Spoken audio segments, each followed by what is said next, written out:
Sa mga balita naman po sa lalawigan, mga kapatid, patay pong isang rider sa kaparehong nauwi sa disgrasya sa Marilake Highway sa Tanay, Rizal. Sa video, kitang nagala Superman ang isa sa mga rider hanggang sa mawalan ng kontrol at mabangga ang kasabayang rider.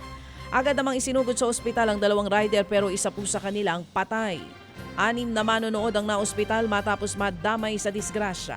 Ayon sa Tanay Police, walang lisensya ang nasawing rider.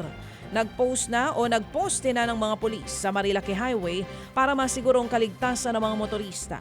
Pero aminado silang malaking hamon ng pagroronda, lalo 30 kilometro ang kanilang binabantayan. Sobrang delikado na po dyan ngayon. Dati okay pa magbisikleta dyan eh. Ngayon parang pati ikaw madadamay. No? Kahit nga sasakyan ka, matatakot ka po sa mga ito. Araw-araw may ganyang, matagal na pong ganyan. Buti nga napansin na po ngayon. Kahit gaano kahaba ang kilometro, kung babantayan, di po mangyayari yan. Di po, katrabaho nyo po yan. With all due respect po. Correct enforcement po. Hindi yung ngayon lang mainit ang issue, tapos pagtapos na, aalis po kayo dyan. Di po ba? Okay po. Ay, wala pala tayo sa Senate hearing. Samantala, tuloy po tayo sa mga balitaan. Halos maputol naman ang paa ng isang rider na sumalpok pa sa isang rider dyan po sa Carcar, Cebu. Sa video, kita kung paanong nagsalpukan ng dalawang rider sa tapat ng isang gasolinahan.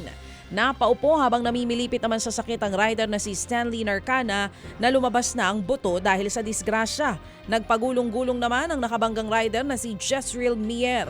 Sa investigasyon mga kapatid, lilikusan na si Narcana para magpagasolina nang biglang sumulpot ang isa pang rider kaya nagkabanggaan po sila.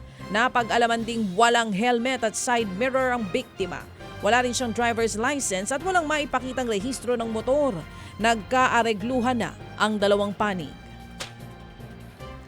Patay naman sa pamamalo ng kanyang kapatid ang isang lalaking PWD o person with disability sa Malaybalay City sa Bukidnon. Duguan na wala na pong buhay ang biktimang si Alias Rigor nang madatna ng mga otoridad sa kanilang bahay. Pinalo siya ng malaking sanga ng puno sa ulo at batok ng nakababatang kapatid ng biktima na si Alias Botchok. Base po sa investigasyon ng mga pulis, nagtalong dalawa sa hindi pa malamang dahilan bago nga nangyari ang krimen. Nadat na naman ng mga pulis ang suspect na naghuhukay kung saan sana siya ililibing o saan niya ililibing ang napatay na kapatid. Voluntaryo rin siyang sumuko sa mga otoridad. Hindi na nagbigay ng pahayag ang suspect na mahaharap naman sa reklamong homicide.